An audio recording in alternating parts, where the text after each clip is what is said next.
अस्सलाम वालेकुम। Boom boom world में आप सब लोगों को दोबारा से खुश आमदीद। आज का जो मौजू है उसमें आप लोगों को हज और उम्रे के हवाले से मालूमात फ़राहम की जाएगी। जैसे कि आपको पता है कि बहुत सारे ममालिक अपनी वीज़ा पॉलिसियों में रद्द-बदल कर रहे हैं।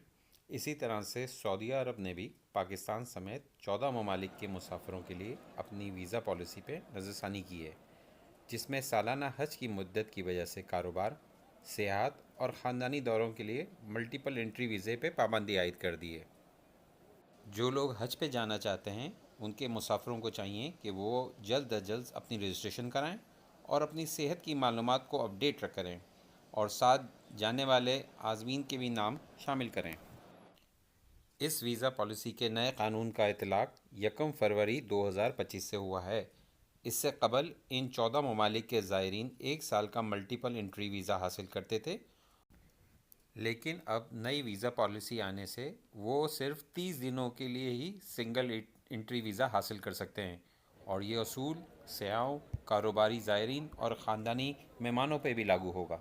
इस वीडियो की सबसे ज़रूरी बात कि इनमें ये कौन से ममालिक हैं जिनके लिए ये वीज़ा पॉलिसी बनाई गई है। इनमें अलजायर, बांग्लादेश, मिस्र, इथियोपिया, भारत, इंडोनेशिया, इराक़, उर्दन, मराकश, नाइजीरिया, पाकिस्तान, सूडान, ट्यूनिस, यमन के मुसाफिरों को ये मुतासिर करेगी।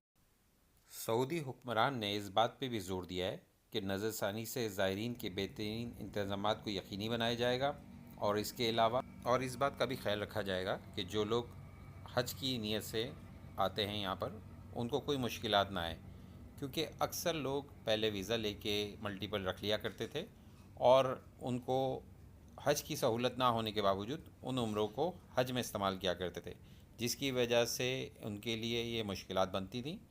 तो उन्होंने इन 14 ममालिक को इसके लिए पाबंद किया है।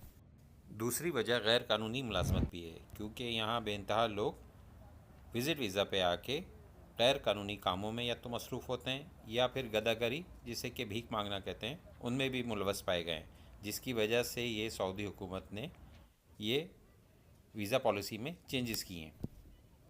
सऊदी अरब के वज़ीर ख़ारिजा ने इस बात पे भी ज़ोर दिया है कि इस फ़ैसले से हिफाजत और तंज़ीम में बेहतरी आएगी और आगे बढ़ते हुए उन्होंने इस चीज़ को दोहराया है कि अगर इस चीज़ की पाबंदी ना की जाएगी तो मुसाफिरों पे भारी जुर्माना और कानूनी मसाइल भी पेश आ सकते हैं। हुकाम ने यह भी बताया है कि वीज़ा पॉलिसी के ये नए कानून सऊदी अरब के विजन 2030 के अहदाफ के मुताबिक हैं।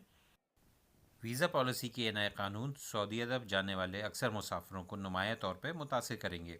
मिसाल के तौर पे जो कारोबारी पेशावर अफराद हैं जो साल में कई बार मुल्क का दौरा करते थे, अब उन्हें हर बार वीज़े की सहूलत दरख्वास्त देनी पड़ेगी। सऊदी अरब में रिश्तेदारों के साथ और ख़ानदानों के साथ भी अब यही सफरी पाबंदियाँ पेश आएंगी। ट्रैवल एजेंसियाँ को भी दरख्वास्तों की नागुज़ीर आमद की वजह से वीज़ा प्रोसेसिंग का वक्त तवील हो जाएगा और अक्सर सफरी मंसूबों को इसी के मुताबिक एडजस्ट करना होगा। तो व्यूअर्स, उम्मीद तो मैं यही करता हूँ कि आप लोगों को मैंने काफ़ी मालूमात इस हवाले से दे दी हैं। फिर भी अगर आपको कोई सवाल दिल में आता है तो आप मुझसे कमेंट्स में या मेरे ईमेल आईडी पे मुझसे सवाल कर सकते हैं। मैं उसका आपके रहनुमाई की कोशिश करूँगा। आपको वीडियो पसंद आई हो तो लाइक, शेयर और सब्सक्राइब ज़रूर कीजिएगा। इंशाल्लाह अगली वीडियो में आपसे मुलाकात होगी। अस्सलामु अलैकुम।